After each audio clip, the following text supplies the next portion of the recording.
আরে শফিক বন্ধু, একটা মেয়ে না অনেকদিন থেকে একটা ভালো ডু পার্টনার খুঁজতেছে, আর তোরও তো কোনো ডু পার্টনার নাই, তুই কি তাহলে ওই মেয়েটারে ডু পার্টনার বানাবি? হ্যাঁ বন্ধু, মেয়েটা যদি ভালো হয় তাহলে ওকে ডুও পার্টনার বানাবো। আচ্ছা, আমি ওকে একটা টেস্ট নিব। আমি একটা বড ড্রেস আপ পরতেছি, এরপরে তুই ওকে ইনভাইট দিবি। ওকে বন্ধু, ঠিক আছে, তাহলে আমি ওর ইনভাইট করতেছি। কি অবস্থা রাতুল ভাইয়া? আপনাকে না বললাম আমার একটা ভালো ডু পার্টনার খুঁজে দিতেন? আরে জান্নাত, আমার কাছে তো কোনো ভালো প্লেয়ার নাই, আমার এই শফিক বন্ধু আছে, ওরও কোনো ডু নাই, তুমি কি ওরে ডু বানাবা? কি বলেন রাতুল ভাই, এই বটকে আমি আমার ডু বানাবো?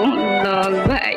আরে জান্নাত, তুমি এসব কি বলতেছো? তুমি কি চিনো রে ওকে? তুমি কি জানো? আরে বন্ধু, তুই কিছু বলিস না, তুই থাম, আমি দেখতেছি। আরে জান্নাত, প্লিজ তুমি আমার ডুও হয়ে যাও না প্লিজ। ভাই লল, তোর কাছে কি কোনো ভালো ড্রেস আপ আছে? তুই এসছিস আমার ডু পার্টনার হইতে? ও আচ্ছা, ডুও পার্টনার হইতে তাহলে ড্রেস আপ লাগে, তাই না? আচ্ছা রাতুল বন্ধু, 1 মিনিট দাঁড়া, আমি গ্রুপ থেকে বেরোয় আবার আসতেছি। ও ভাই, বিগ ফ্যান বিগ ফ্যান। আপনি কি আমার ডু পার্টনার হবেন? পাতার নাম পুদিনা, তোমার মতো মেয়েকে আমি